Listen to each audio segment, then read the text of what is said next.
de el mundo está loco. ¿Qué pasa?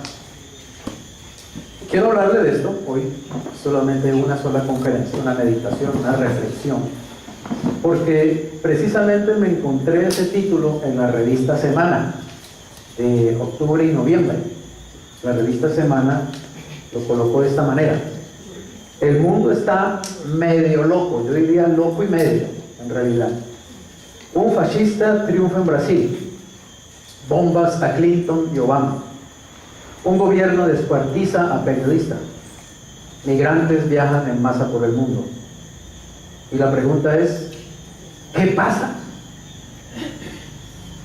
Hablaba hoy con mi familia mientras almorzábamos, que a menudo he oído algunas de las que presentan noticias en uno de los canales de televisión, bueno, Caracol para decirlo, que a veces cuando presentan noticias como que el hombre que violó a la niña y la quemó dentro del carro, o el hombre que mató a su esposa y luego mató a los hijos y luego se suicidó, o el joven que se tiró de la Torre de Colpatria, a veces yo las oigo decir, ¿qué nos está pasando?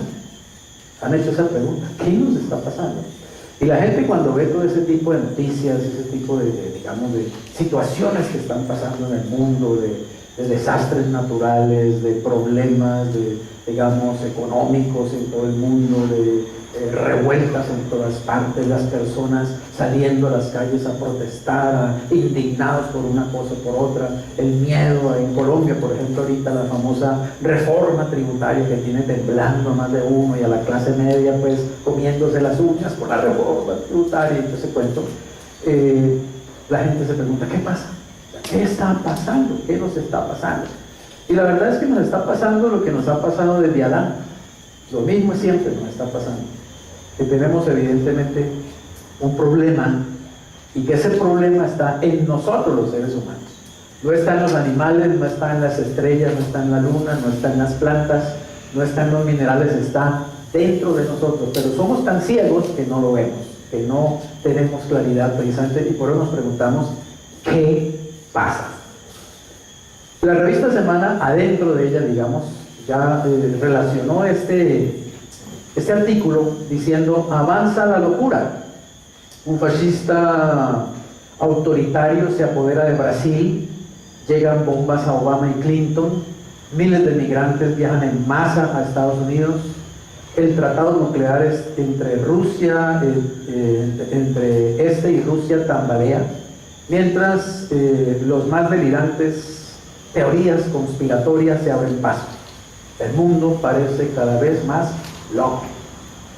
Y este artículo lo divide la revista en cinco temas. Dice el primero, peligro amazónico. Se llama Jair Messias, el nombre Jair Messias Bolsonaro, el nuevo presidente de Brasil, y se propone salvar a Brasil. El polémico exmilitar de 63 años no solo amenaza a la democracia brasileña, sino a uno de los pulmones más importantes de la humanidad, porque dicen que este presidente está en favor de que se desforeste gran parte de la Amazonía. Ustedes saben que Brasil tiene pues una selva inmensa, tiene la mayor parte de la Amazonía, y ustedes saben que la Amazonía es un pulmón, digamos, de oxígeno para el mundo entero. Y Bolsonaro dice que a él le importa un pepino talar todo lo que sea del Amazonas para hacer tierras para ganado, ¿sí? Le interesa mucho, digamos, hacer crecer la industria de la ganadería. A propósito, una de las asociaciones más grandes de ganaderos en Brasil, pues, y más adinerados, lo apoyó en su campaña para ser presidente, y obviamente él tiene que devolver el favor, y entonces dice que a él no le interesa inclusive sacar de ahí a los indios del Amazonas que viven por siglos ahí, inclusive en el Amazonas. Ustedes saben, en la Amazonía brasilera hay todavía tribus prácticamente que viven desde antes de Colón, ¿sí? Que ni siquiera fueron descubiertas por Colón y viven en su misma, digamos, realidad de siempre. O sea, ellos no tienen celular, por ejemplo, ¿cierto? Y Bolsonaro dice que le importa un pepino a esa gente. Esa gente, si tiene que salir de ahí, se tiene que salir de allí. Y los negros también, que han hecho algunas comunidades de cuando la época de la esclavitud y todo eso. Y es un hombre, pues obviamente mirado como un déspota, es un ex militar. Dicen que él añora ¿cómo se llama? La dictadura militar que hubo en el Brasil de tiempos antiguos. Dicen que es misógino, o sea, que odia a las mujeres, que es homofóbico, o sea, que odia pues a los homosexuales, a la comunidad LGTBI y cosas así. O sea, pero fíjense, ese es un fenómeno que se está viendo en América Latina y en el mundo, y es que la gente está votando por personajes así, o sea, personajes que muestran un carácter fuerte y que dicen que van a imponer la ley y las normas y que van a, digamos, a poner en tate quieto a todo el desorden social que hay. La gente está abogando por estas personas, ¿no? Y cada vez se suben al poder más dictadores y más hombres autoritarios y totalitarios. Y eso no es extraño, porque va a llegar un momento en que el poder mundial, el gobierno mundial, va a ser detentado precisamente por un personaje de esas características, que la Biblia llama el anticristo.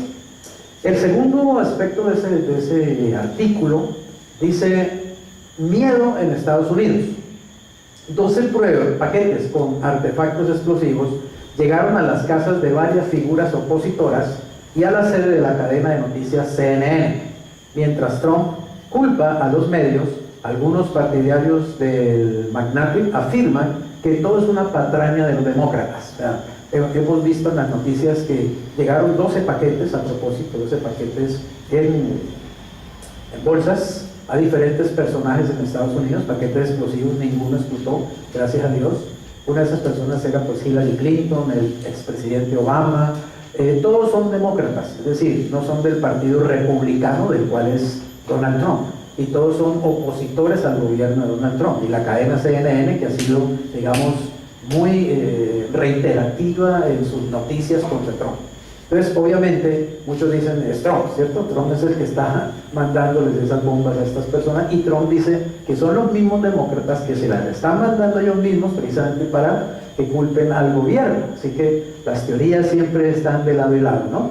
Y obviamente eso crea confusión y miedo y pánico y noticias, y se venden más periódicos y se vende más televisión con todo eso. Pero ese es el mundo en el que estamos. El tercer aspecto del artículo dice pateando el tablero. El sistema de control armamentista negociado en la era de Reagan logró disminuir el número de las ojivas nucleares, pero esta semana Washington anunció su decisión de retirarse y dejó al mundo al borde del peligro. Hay un tratado de deshacer armamento nuclear muy viejo entre Estados Unidos y Rusia. Eso lo firmó Reagan y lo firmó Gorbachev en su época, y el tratado era decir, bueno, vamos a ir desarmándonos, es decir, vamos a ir deshaciéndonos de misiles nucleares, de ojivas nucleares, de armamento que puede ser muy peligroso. Y eso el mundo lo aplaudió en su momento, pero la verdad es que lo que han hecho ambos es deshacerse de armas viejas, ¿entienden? De chatarra que en realidad no les sirve, y por debajo de cuerda ambos, tanto Rusia como Estados Unidos, han seguido produciendo armamento nuclear nuevo. Y cada uno sabe de eso, ¿no? Estados Unidos sabe que Rusia lo hace y Rusia sabe que Estados Unidos lo hace. Sin embargo, pues mantienen la fachada de que hay un tratado de paz y de desarme nuclear, ¿no? Pero en estos días hubo una reunión entre el consejero de seguridad de los Estados Unidos, creo que un señor Bolton, con el presidente Vladimir Putin, y hablaron directamente, y el consejero de Estados Unidos le dijo a Putin: nosotros vamos a echar para atrás ese tratado, es decir, ese tratado se va a acabar, es decir, que no vamos a respetar más ese tratado, quiere decir que vamos a producir armas nucleares, y pues Rusia va a hacer lo mismo, evidentemente. Entonces el mundo se asusta porque vuelve esa polarización, ¿cierto?, entre Rusia y Estados Unidos, y el temor de una guerra nuclear y el temor de un desastre nuclear. El cuarto aspecto de ese artículo dice caminar para no morir. Tras 3.000 kilómetros separan a miles de migrantes de América Central de Estados Unidos. Los caminantes prefieren la aventura de regresar a pasar hambre. Seguramente, si ustedes ven noticias, han visto que hay una gran caminata, ¿cierto? Una gran, éxodo, precisamente, éxodo de hondureños. Han salido miles de personas de Honduras, caminando desde Honduras, pasando por países de América Central, pasando por México para llegar a Estados Unidos, y lo que estas personas pretenden es entrar a Estados Unidos. para buscar, según ellos, una mejor calidad de vida. Pero ustedes saben las políticas migratorias que tiene el gobierno de Donald Trump, que él ha puesto un muro y está fortaleciendo ese muro. Lo que hizo Trump es que ya colocó cantidades de militares de la Guardia Nacional Norteamericana y está esperando a los hondureños. Y Trump dijo que por cada piedra que le envíen, él manda un balazo, que él va a considerar las pedradas de los hondureños, los va a considerar armas de fuego, así que va a responder con fuego. O sea que se está esperando que eso se vuelva de pronto una masacre, una tragedia, porque los hondureños siguen marchando hacia allá y dicen que no se van a detener. Ellos van a entrar a los Estados Unidos. O sea, así está el mundo de loco, es decir, una cantidad de personas se organizan. Obviamente habría que ver qué hay detrás de esa organización, ¿no? Yo no creo que 4 vecinos se organizaran y digan, vea, vámonos para Estados Unidos. Eso hay una conspiración ahí también, hay algo político detrás de eso. Eso es organizado para precisamente crear caos, como las migraciones de musulmanes hacia Europa, las migraciones de africanos hacia Europa. O sea, el mundo está en ese tipo, digamos, de problemas. Una de las teorías conspiratorias es que Maduro está detrás de la caminata de los hondureños a Estados Unidos. No sé si será así o no será así, pero no van a cerrar, que obviamente eso tenga tintes políticos. Y otros han dicho que en medio de esos caminantes van unos 200 terroristas árabes camuflados para poder entrar a Estados Unidos y hacer daño. Bueno, ese es el mundo en el que estamos, ¿cierto? Un mundo que cada vez está más frágil y un mundo que cada vez más grita la necesidad de tener 2 cosas, paz y seguridad. Esas 2 palabras son muy claves en el mundo de hoy, ¿cierto? Queremos paz y queremos seguridad. Casi todas las personas que ganan en las elecciones de cualquier país haciendo campaña son personas que, digamos, estabilizan sus campañas sobre esas 2 premisas. Yo les voy a dar paz y les voy a dar seguridad. Y, oh casualidad, 1 Tesalonicenses capítulo 5 dice: cuando digan paz y seguridad, vendrá sobre ellos destrucción repentina como los dolores a la mujer encinta, y no escaparán. ¿Es increíble? El Señor dijo que vendría una época en el mundo en que el mundo gritaría paz y seguridad. ¿Saben qué va a ofrecer el anticristo? ¿Y por qué el anticristo va a ser tan amado, tan idolatrado y tan seguido? Porque él va a ofrecer paz y seguridad. Y lo va a lograr. Por 3 años y medio va a lograr estabilizar la paz en el mundo y estabilizar la seguridad en el mundo. Pero después de esos 3 años y medio viene el desastre, la debacle. 1 Tesalonicenses capítulo 5, versículo 1 en adelante. Bien, el quinto aspecto de ese artículo dice el plan Kalergi, o Kalergi. La ultraderecha europea afirma que la llegada de africanos confirma una teoría conspiratoria según la cual los judíos, ya se metieron aquí con los judíos, querrían debilitar a la raza blanca. Imagínense la teoría conspiratoria, que los judíos han estado trabajando desde muchos años atrás, desde 1923 más o menos, para destruir la raza blanca europea. ¿Haciendo qué? Haciendo que entren africanos y entren asiáticos a Europa para que se vayan mezclando con los europeos y entonces la raza blanca vaya dejando de ser una raza pura y se vaya volviendo, según ellos, una raza más débil, más manejable, más de menos carácter, lo que sea, para poder, pues digamos, que alguien se monte en el poder de Europa y manejar a estas supuestas personas débiles, ¿claro? Y están culpando a los judíos de esa conspiración. Y entonces han usado el nombre de un conde que ya murió, se llamaba Richard Kalergi.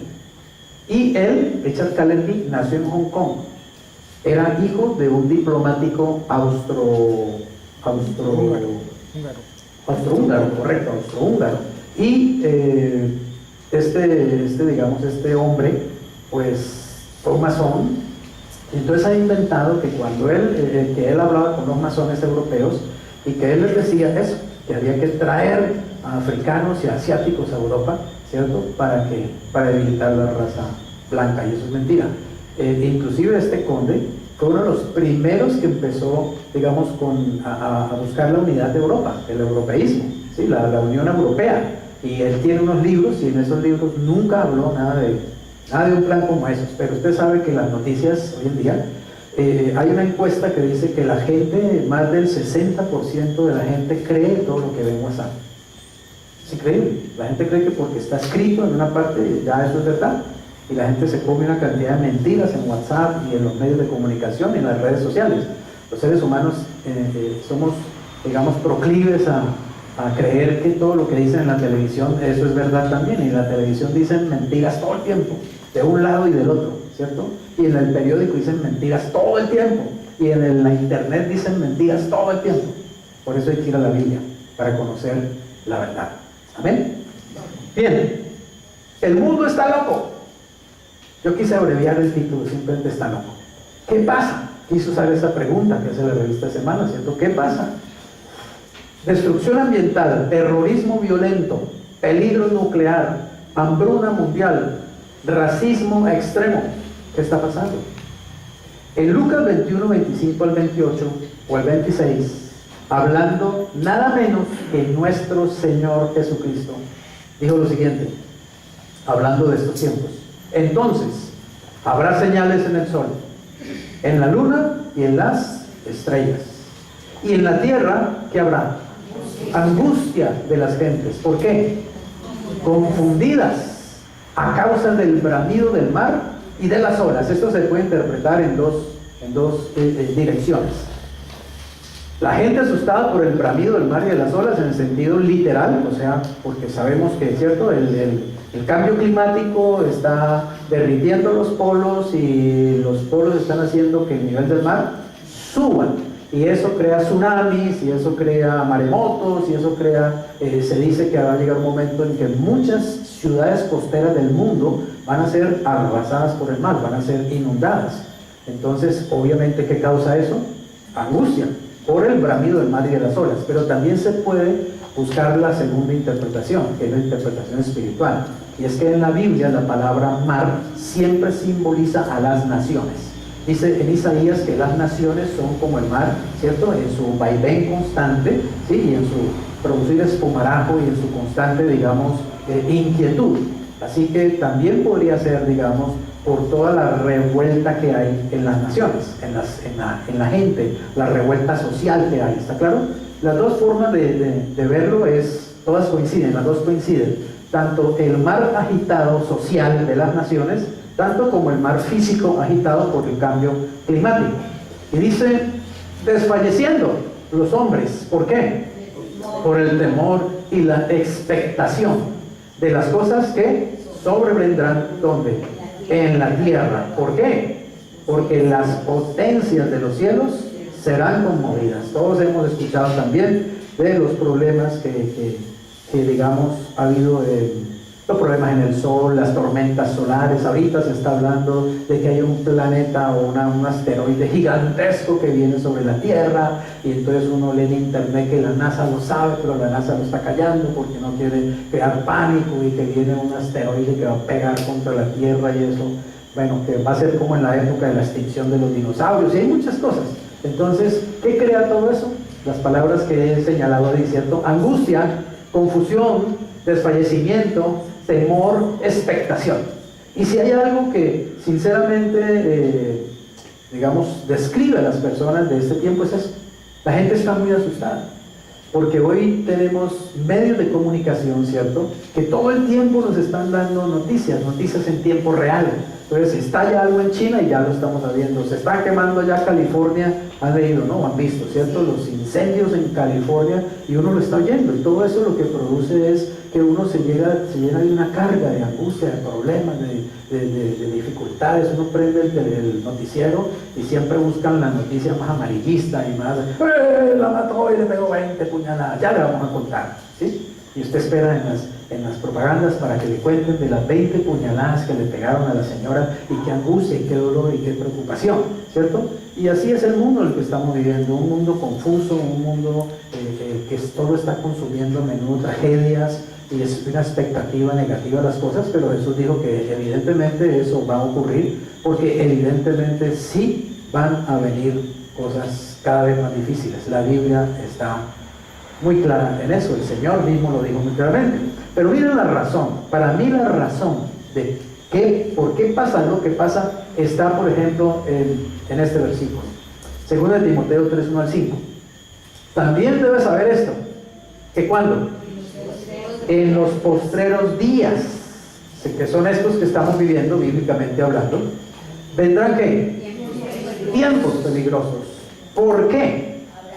Porque habrá hombres amadores de sí mismos, o sea, terriblemente egocéntricos, avaros, o sea, codiciosos, que por el dinero harán lo que sea, ¿cierto? Lo que hace una persona que se come una cantidad ¿cómo se llama? De cocaína envuelta en plásticos, en condones y cosas así, y se traga 32, 40 cosas de esas para ganarse un dinero, ¿sí? Para ganarse 10,000 miserables dólares, por ejemplo. Sí, es increíble lo que la gente arriesga por el dinero, la codicia, la avaricia. Vanagloriosos, o sea, que simplemente buscan la fama, el poder y la gloria vana, es decir, las cosas solamente de este mundo. Soberbios, blasfemos, es decir, que hablan en contra de las cosas de Dios, de las cosas sagradas, sin importarles nada, las pisotean. Desobedientes a los padres, ingratos, impíos, o sea, malos, sin afecto natural, no hay corazón, no les importa nada realmente, solo les importa su propia vida y no más. Implacables, es decir, que no dan tregua, ¿sí? Implacables, no dan tregua. Calumniadores, inventan mentiras. Intemperantes, es decir, que no tienen control sobre sus deseos desordenados. Crueles, por ejemplo, como el bullying, ¿no? El bullying es crueldad, ¿cierto?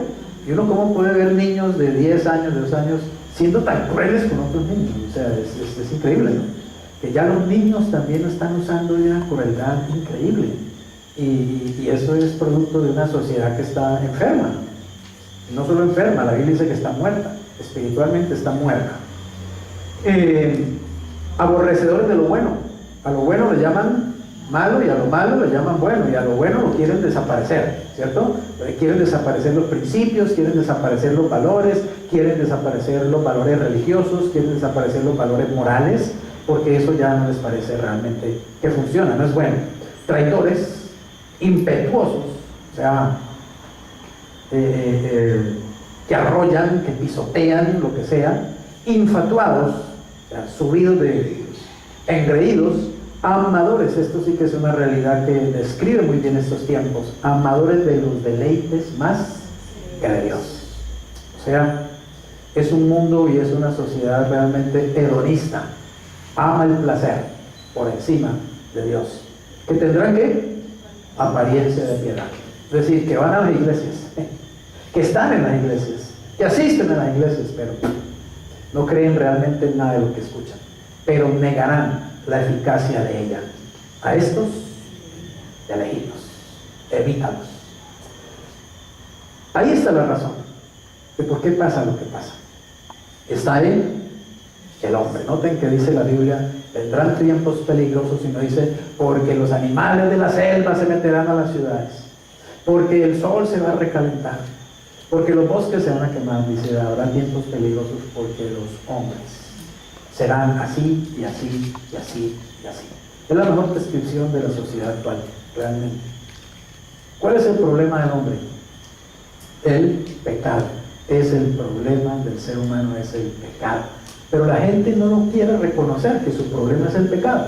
La gente no quiere combatir el pecado. La gente quiere combatir todas las enfermedades del mundo. No.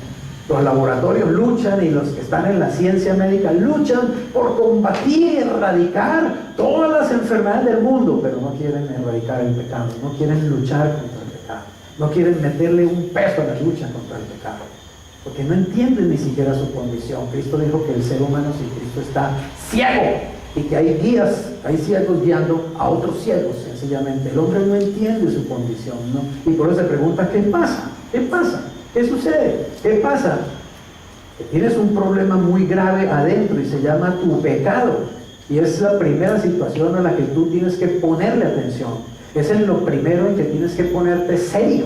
Es en lo primero en que tienes que comenzar a investigar cómo se erradica el pecado de mi vida. ¿Cómo puedo yo vivir una vida más recta, más santa, más limpia, más justa, más correcta? ¿Amén? Pero no, eso no preocupa a las personas. La gente está demasiado preocupada por cuánto dinero puedo hacer, cómo hago más dinero, cómo me hago más rico de cualquier manera, matando, robando, traficando, lo que sea. Pero no enrostran y no enfrentan su realidad, el problema interno. Tengo un problema dentro de mí que se llama pecado. Como dijo Pablo, ¿se acuerdan? El pecado mora en mí. En mi carne no mora el bien, mora el pecado.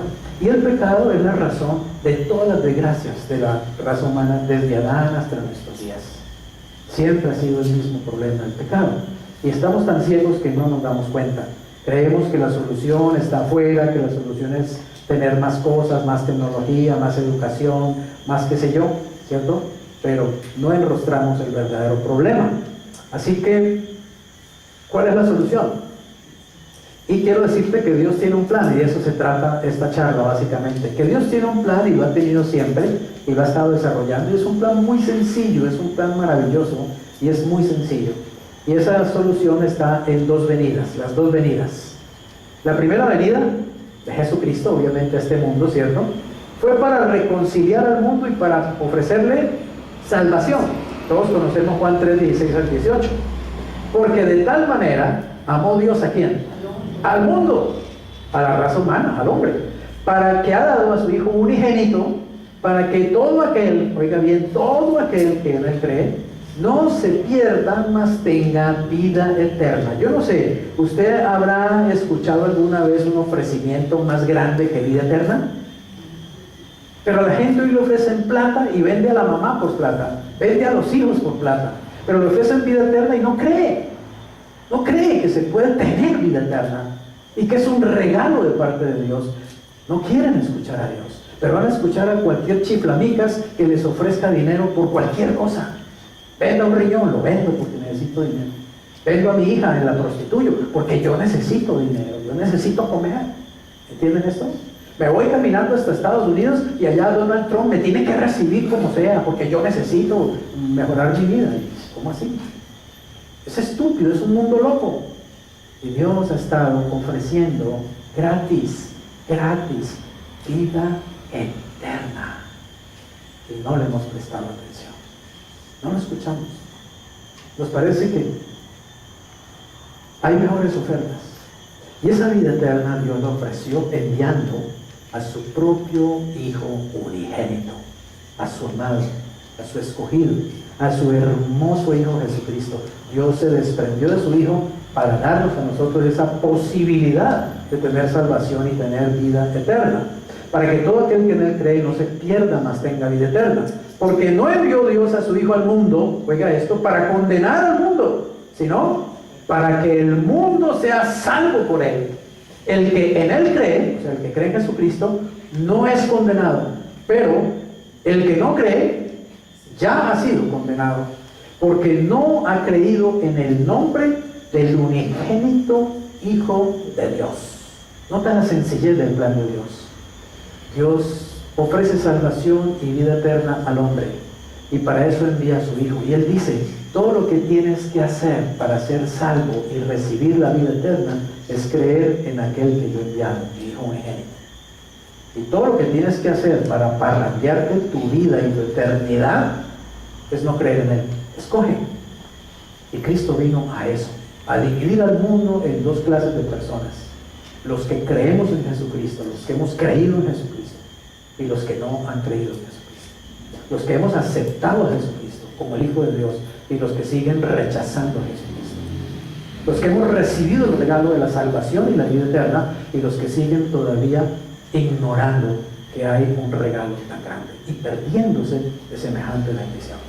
El mundo ya está dividido en esos dos tipos de personas, y quiero decirte, lo que Dios está haciendo en este tiempo es sencillamente clasificando los que creen y los que no creen. Jesús usó una parábola diciendo que el reino de los cielos es semejante a un pescador que lanza la red y saca la red, la trae a la orilla, y él luego escoge los pescados con los que se va a quedar y los que no sirven y los va a tirar. Lo que Dios está haciendo en este momento es sencillamente, ¿cierto?, escogiendo entre los que creen y los que no creen.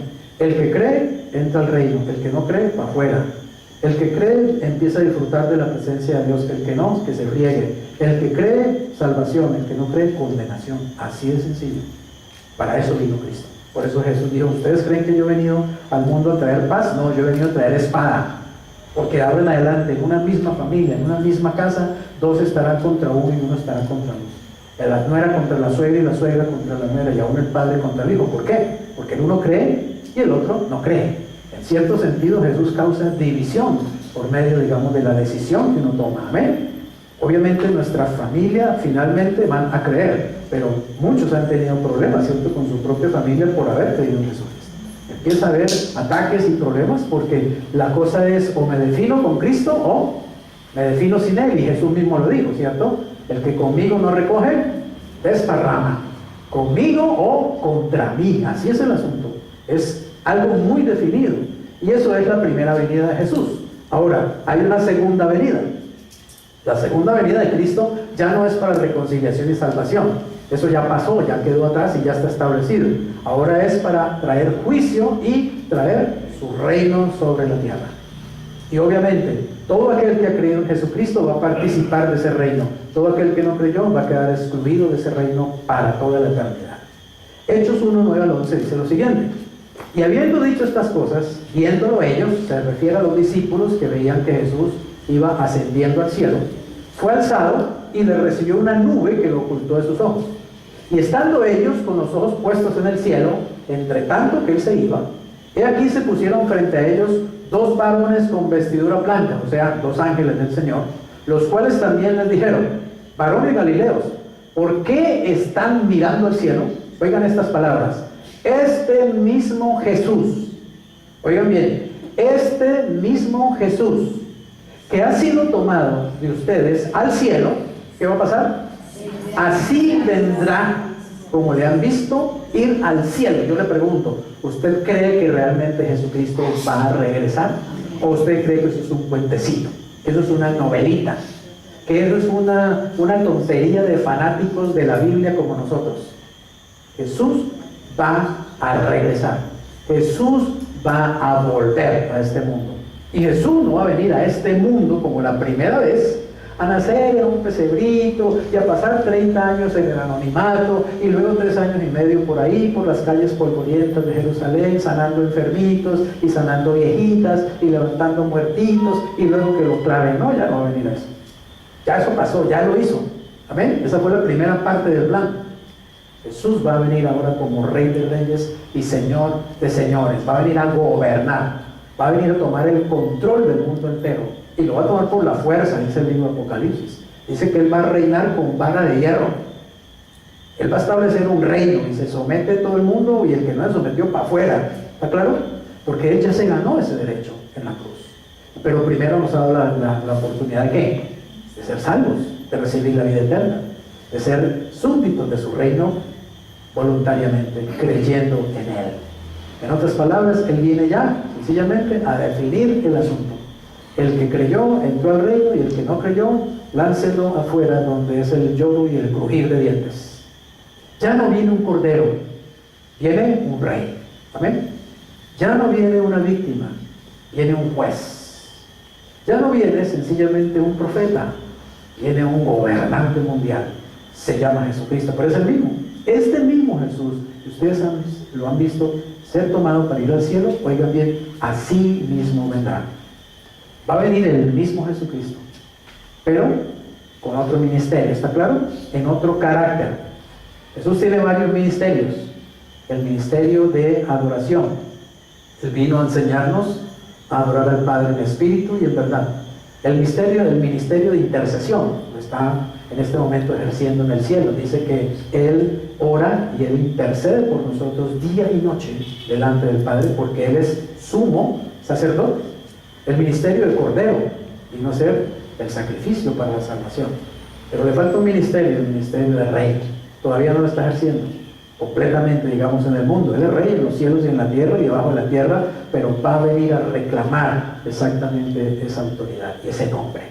Así que Cristo vuelve, Cristo viene.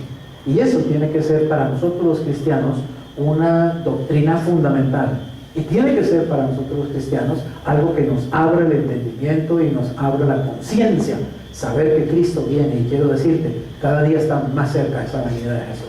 Está tan cerca que no nos imaginamos a menudo. Cuando menos pensemos, Jesús estará regresando a este mundo. Las señales nos están mostrando la inminencia de ese regreso. Así que no debemos andar despistados, No debemos andar buscando afuera lo que solamente podemos encontrar realmente del Señor y lo que Él nos ha ofrecido. Pero esta segunda venida tiene dos etapas. La primera etapa es la venida de Cristo por su iglesia. Por lo cual, decimos esto en palabra del Señor, que nosotros que vivimos, que habremos quedado hasta la venida del Señor, se refiere a la venida del Señor por su iglesia, no precederemos a los que durmieron, es decir, a los cristianos que ya han muerto. Porque el mismo Señor, escucha esto, el mismo Señor, con voz de arcángel y con trompeta de Dios, descenderá del cielo, y los muertos, ¿en quién? En Cristo resucitarán primero. Es decir, van a resucitar todos los cristianos desde el primer siglo hasta el momento en que Cristo venga por su iglesia. Todos los cristianos van a resucitar, todos los que han muerto ya en Cristo. Luego nosotros, los que vivimos, los que estemos vivos en ese momento, los que hayamos quedado, seremos, oiga esta palabra, arrebatados, arrebatados, juntamente con ellos, es decir, con los que resucitan. ¿A dónde seremos arrebatados? ¿Hacia dónde? En las nubes, para recibir al Señor. ¿Dónde? En el aire, en el aire. Y así estaremos, ¿cuánto tiempo? Siempre con el Señor. Y esta noticia debe ser para llenarnos de miedo a los cristianos, ¿cierto? De angustia y de pánico, ¿sí? No, dice allí, por tanto, aliéntense los unos a los otros con estas palabras. Es decir, yo tengo que decirte, Daniel, alégrate que Cristo viene por nosotros. Amén. Cristo viene, Cristo viene. Cristo viene por nosotros. Don Omar, gócese porque Cristo va a venir por nosotros. Los que estén muertos van a resucitar y nosotros, los que estemos vivos, vamos a unirnos y vamos a irnos directo a encontrarnos con el Señor en los aires, en las nubes del cielo. Esto va a ser un encuentro de la iglesia con Cristo en el aire, de la novia con el novio en el aire. El novio viene a llevarse a su novia, la iglesia, y ese encuentro va a ser en los aires. Eso va a ser algo espectacular. O sea, nos espera una experiencia que nunca la hemos vivido y ni siquiera nos alcanzamos a imaginar realmente, porque eso va a ser algo sobrenatural y es algo emocionante y es algo que realmente va a suceder y que va a suceder en cualquier momento. La iglesia va a ser arrebatada por el Señor en cualquier momento, y entre el mundo se ponga más difícil, mientras el mundo se ponga más loco, mientras el mundo se ponga más revuelto, más cerca está la venida de Cristo para llevarse a su iglesia. Así que esta primera etapa es el Señor recogiendo a su iglesia, lo que conocemos como el arrebatamiento de la iglesia. Y la segunda etapa de esa segunda venida es la venida del Señor para Israel. Primero viene por la iglesia, pero luego viene para Israel, que también es el pueblo de Dios. El Señor tiene dos pueblos, la iglesia y Israel. La iglesia es el pueblo celestial, Israel es el pueblo terrenal. Las promesas para la iglesia son celestiales, las promesas para Israel son terrenales. Las promesas para la iglesia son un reino celestial, las promesas para Israel son un reino terrenal. Y el Señor le va a cumplir a ambos pueblos le va a cumplir la promesa.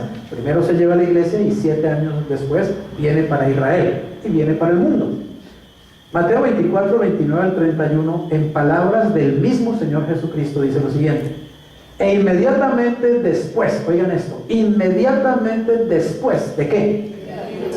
De la tribulación de aquellos días, el sol se oscurecerá, la luna no dará su resplandor, y las estrellas caerán del cielo, y las potencias de los cielos serán conmovidas. Es decir, este es el día más oscuro de toda la historia de la humanidad. El sol va a dejar de alumbrar. Al dejar de alumbrar el sol, la luna, que solamente refleja la luz del sol, pues tampoco se va a ver. Dice que las estrellas van a caer. Esto se puede entender de dos formas. Que las estrellas van a caer significa simplemente que igual las estrellas van a retraer su resplandor, o puede ser que haya también una lluvia terrible de meteoritos en ese momento, podría ser también algo así. Pero el asunto es que va a haber un fenómeno natural, digámoslo así, que va a ser único en la historia de toda la humanidad y nunca se volverá a repetir. Será el día más oscuro de toda la historia, pero noten, eso va a ocurrir después de la tribulación de aquellos días, es decir, va a ocurrir después de una gran tribulación que va a haber en el mundo. Según la Biblia, esa tribulación va a durar 7 años, pero sobre todo de esos 7 años, los 3 años últimos y medio van a ser los más difíciles. Y es después de esos 3 años y medio más difíciles del mundo, donde va a haber una tercera guerra mundial allá en Israel, en el valle de Esdraelón, o la meseta de Megiddo, digamos. Va a haber lo que se llama la batalla de Armagedón, la tercera guerra mundial. Es en medio de esa tercera guerra mundial que todo se va a oscurecer de todo. Y en medio de esa catástrofe, en medio de todo ese desastre, va a aparecer el Hijo de Dios, Jesucristo. Jesús va a volver a la tierra en el momento más difícil de la historia de la humanidad.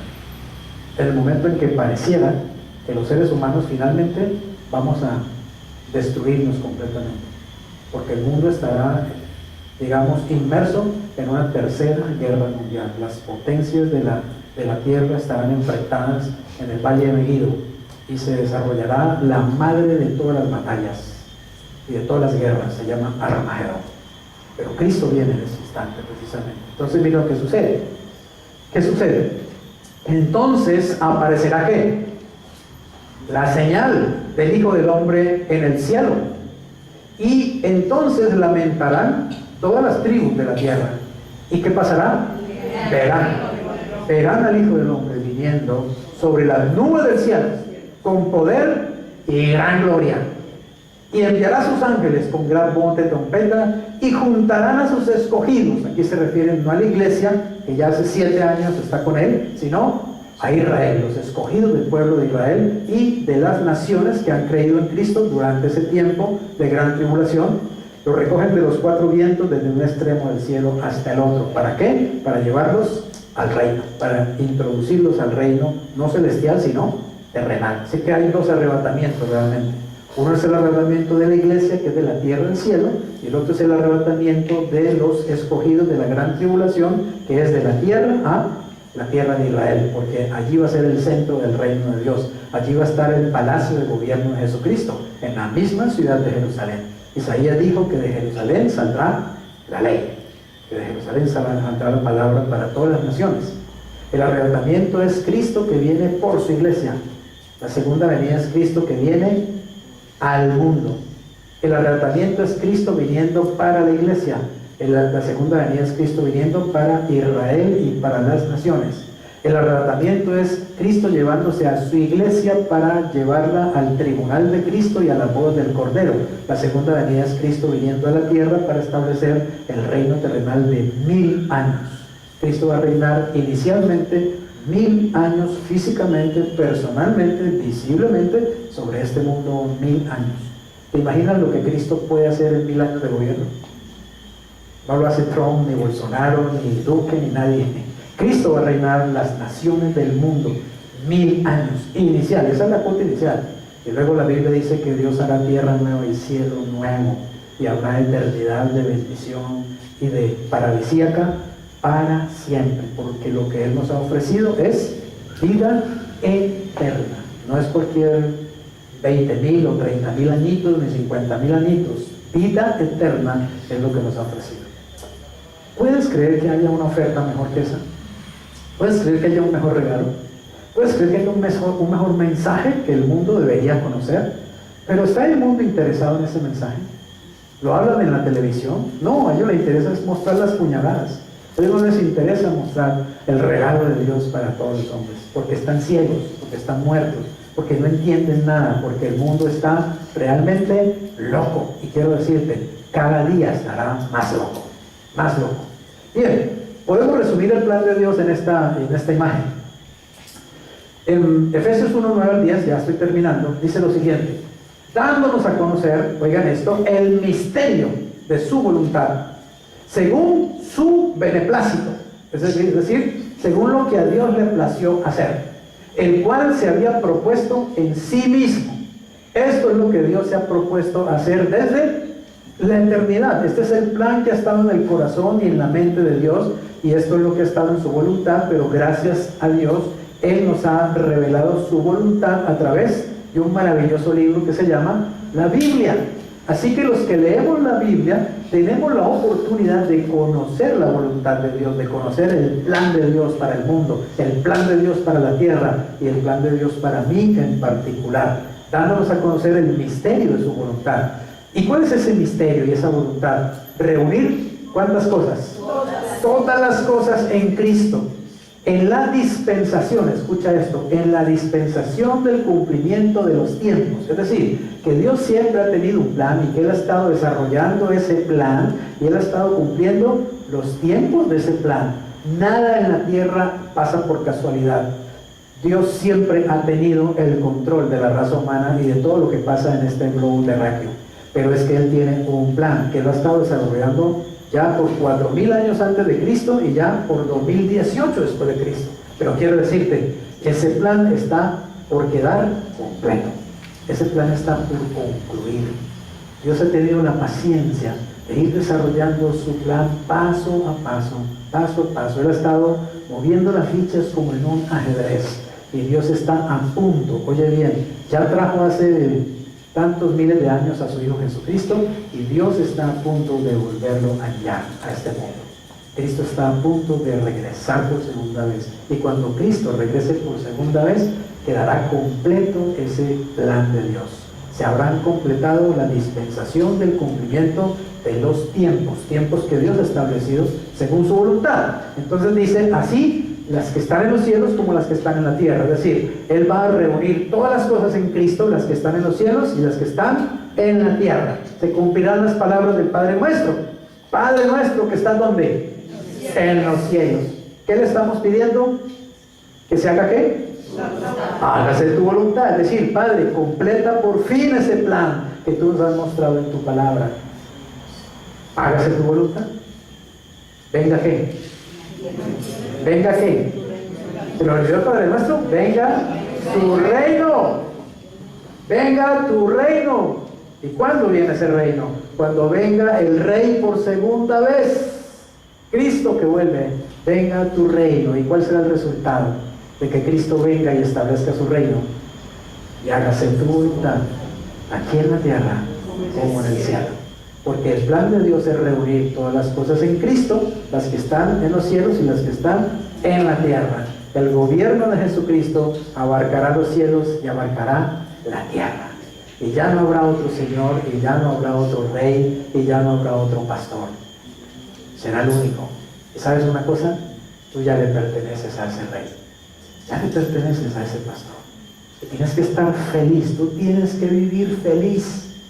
El cristiano debería vivir saltando en una pata, no por ahí llevado, triste, acongojado, cabizbundo, meditabajo, qué sé yo. ¿Por qué? Es que no ha entendido, es que no le ha amanecido, es que no ha abierto los ojos espirituales, es que conoce muy poco ese maravilloso libro que se llama la Biblia, la palabra de Dios. Y en el fondo, desgraciadamente, ni siquiera ha creído lo que ha escuchado.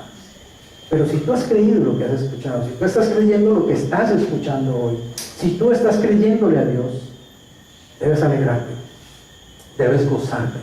No tienes por qué estar como el mundo, lleno de miedo, lleno de miedo. Mire, ahorita con la famosa la reforma tributaria, que los impuestos, que el IVA, que no vamos a poder comer, que no saben qué yo digo.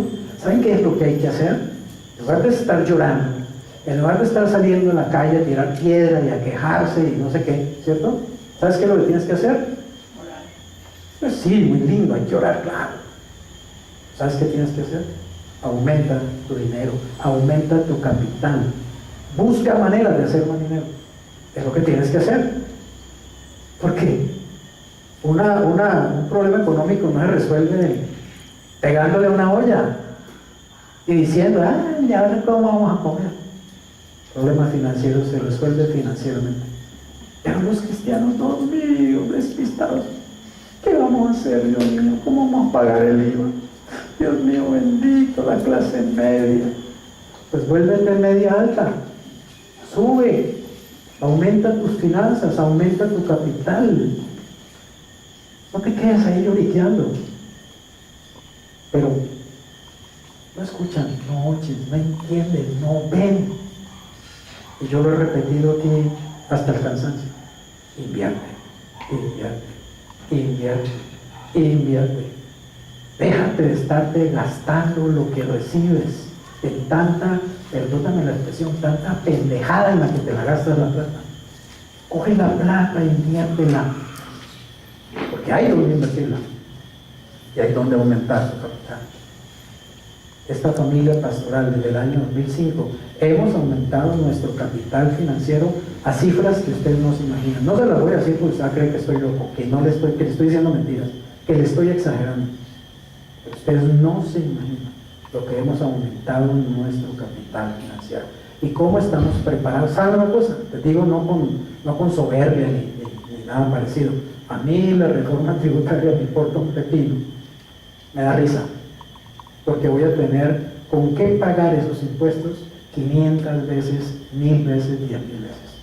¿Le estoy haciendo entender? No me importa, no me interesa, no me asusta. No es porque simplemente he estado orando para que no me asuste, es porque vengo trabajando desde hace muchos años atrás, viendo precisamente las cosas del futuro, sabiendo las cosas económicas que vienen para el mundo, porque la Biblia nos advierte de eso. He estado preparando para eso. Cuando llegue la reforma tributaria, le voy a pagar al gobierno los impuestos. Y le voy a pagar mucho de impuestos, porque es mucho lo que ya he recibido.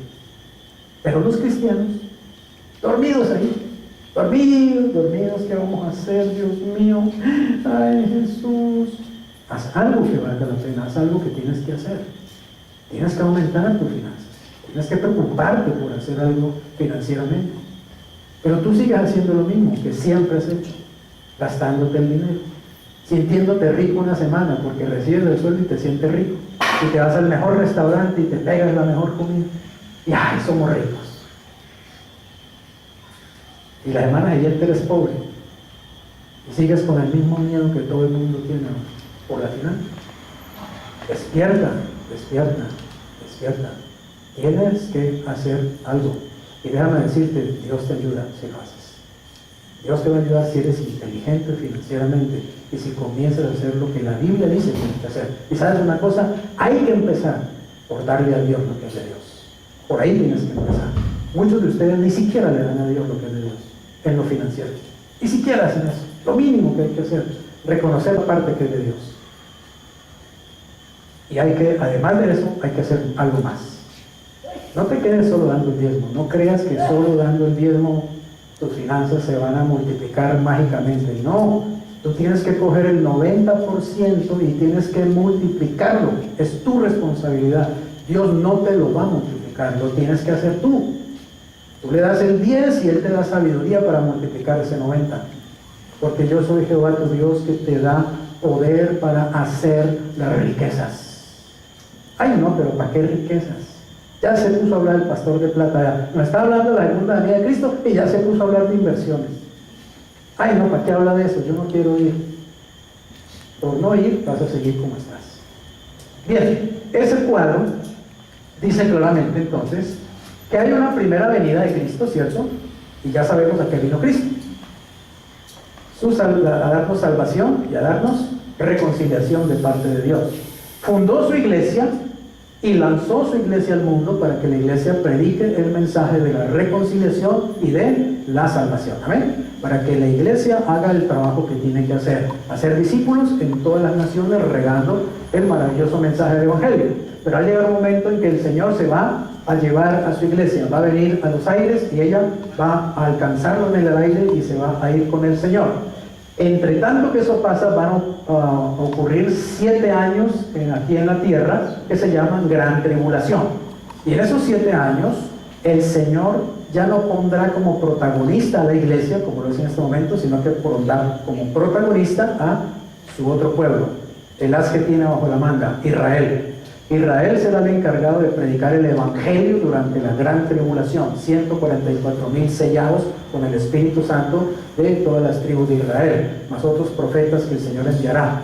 Ellos predicarán el Evangelio durante 7 años de la Gran Tribulación y ganarán millones de almas para Jesucristo cuando los judíos se hayan convertido a Cristo. Pero ellos tendrán que sufrir la persecución del anticristo, tendrán que sufrir no solamente la persecución, sino que todos los juicios que van a caer sobre la tierra, juicios, desastres naturales Impresionante. Los que estamos viendo ahora son apenas, dijo Cristo, el principio de dolores. Los que habrá durante la gran tribulación serán terriblemente devastadores. Pero después de esos 7 años, o sea, después de la tribulación de esos días, ¿qué pasará? El sol no hará el sol dejará de alumbrar, la luna no hará su resplandor, las estrellas caerán del cielo, y entonces aparecerá la señal del Hijo del Hombre en el cielo, que viene con poder y gran gloria. Vendrá Cristo por segunda vez, la segunda venida. Cuando Cristo venga por segunda vez, establecerá su reino milenial, y en ese reino van a participar la iglesia, que vendrá con él, Israel, que se habrá convertido a Cristo y entrará al reino, y las personas de las naciones que también se hayan convertido a Cristo durante esos años de tribulación y podrán también entrar al reino. Así que Cristo va a reinar sobre la iglesia, sobre Israel y sobre las naciones durante 1000 años terrenales, y eso será realmente el cielo en la tierra. Primero Juan 3, 1 al 3. ¿Qué nos queda entonces a nosotros hacer como cristianos? Seguir viviendo de acuerdo a esta esperanza, la esperanza de la venida del Señor. Y la esperanza de esta venida hace que nosotros busquemos una vida más limpia, más santa, más pegada del Señor. Primero Juan 3, 1 al 3 dice: mire, cuál amor nos ha dado el Padre para que seamos llamados como hijos de Dios. Por esto el mundo, ¿qué? No nos conoce. Oiga esto. Yo quiero decirte una cosa. A ti te conoce mucha gente, ¿cierto? Y te conocen personas no cristianas, ¿o no? Te relacionas con personas no cristianas, ¿cierto? Espiritualmente esas personas no te conocen. Es decir, no te entienden espiritualmente. Muchos inclusive saben que eres cristiano, pero ellos ni entienden eso. No saben por qué tú eres cristiano, ni qué significa ser cristiano.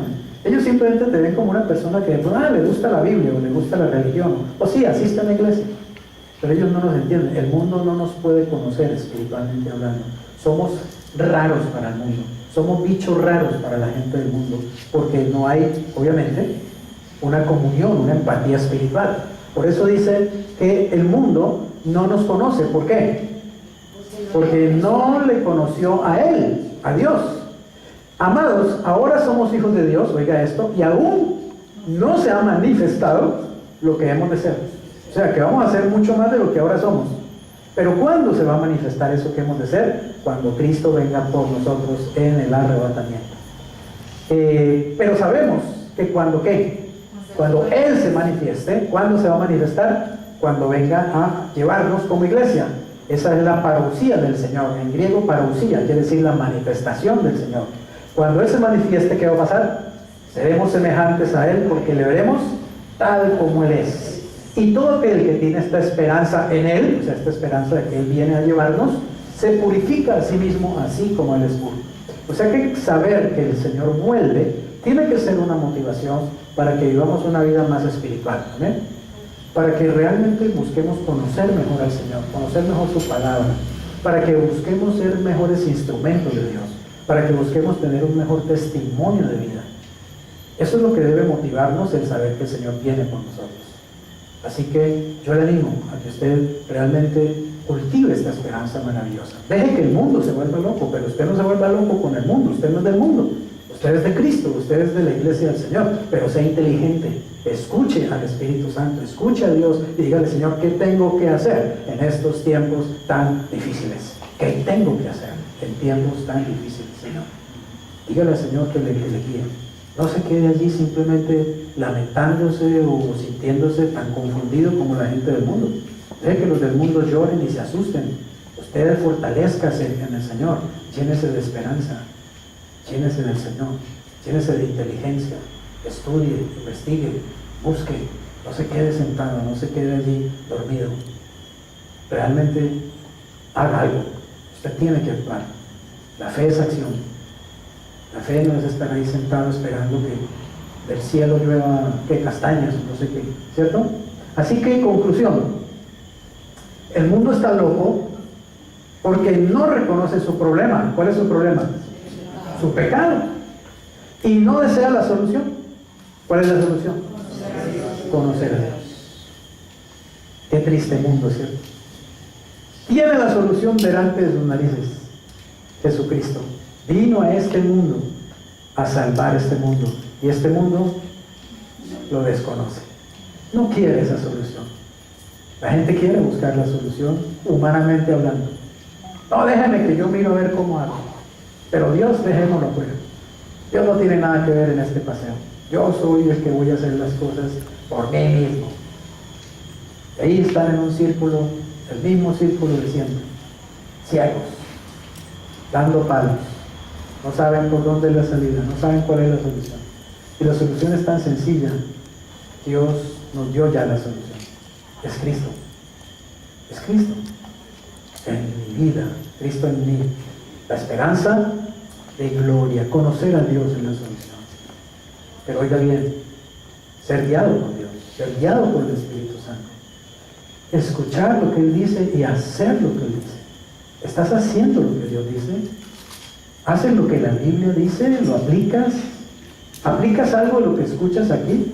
¿O simplemente te has vuelto un oidor? Vienes cada sábado, escuchas, ay, ¿con qué habla hoy el pastor? Ay, sí, qué bueno, ¿no? Qué interesante. ¿De qué habló el sábado pasado? No, ya no me acuerdo, pero no me interesa. Estamos perdiendo el tiempo, estás perdiendo el tiempo. Yo no estoy perdiendo mi tiempo. Yo sé lo que estoy haciendo. Pero espero que tú sepas también lo que estás haciendo. Y hagas algo con lo que escuchas. Y lo apliques para la bendición de tu propia vida. Amén. Escucha al Señor. Escucha la palabra de Dios, pero escucha. Abre tu oído y actúa de acuerdo a esa verdad.